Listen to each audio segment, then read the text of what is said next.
ke-80 tahun pada tahun ini dari Istana Nurul Iman. Dan alhamdulillah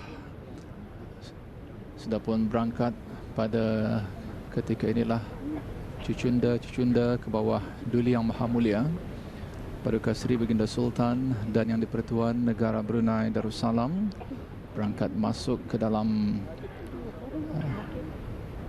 Balai Singgah Sana Indrabuana Istana Nurul Iman bagi majlis istiadat yang akan berlangsung pada pagi ini.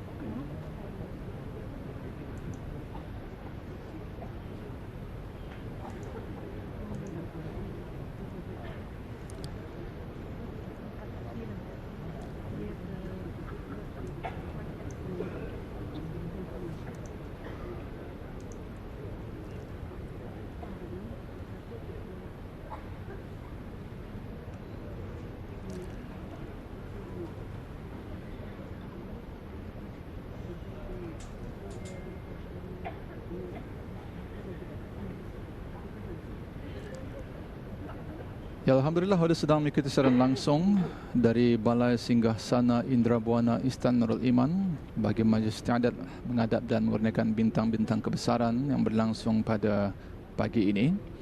Dan alhamdulillah ini merupakan detik bersejarah bagi seluruh rakyat dan penduduk di negara ini.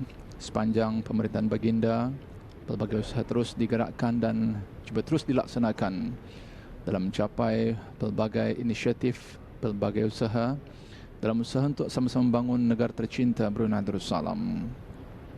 Kerajaan ke bawah Duli Yang Maha Mulia terus mempergiat usaha pelbagaikan ekonomi menerusi kotaman economic blueprint, antaranya pembangunan ekosistem maritim yang mendukung aktiviti transshipment melalui penyediaan kawasan ship-to-ship layout designated area.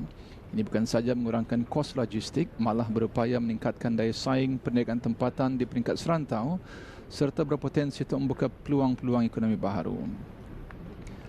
Seiring dengan perkembangan teknologi global, negara turut memberikan perhatian kepada pembangunan pusat data berasaskan kecerdasan buatan ataupun Artificial Intelligence AI. Demikian antara titah ke bawah Duli Yang Maha Mulia Paduka Seri Baginda Sultan Haji Hassan Al-Bolkiah Muizzaddin Wad Daulah Ibn Almarhum Sultan Haji Umar Ali Saifuddin Sa'idul Khairi Waddin Sultan dan Yang di-Pertuan Negara Brunei Darussalam dalam titah pertusan bersempena sambutan Hari Kebangsaan Negara Brunei Darussalam kali ke-42 tahun 2026.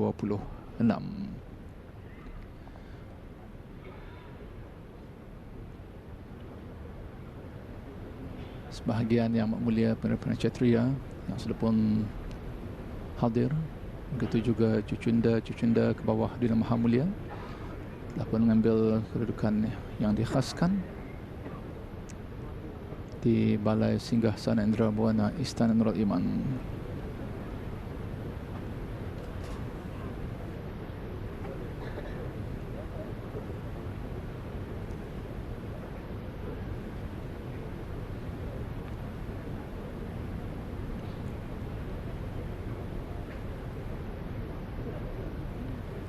Terima kasih kerana mengikuti siaran Malaysia Television Brunei dan RTBiko pada hari ini.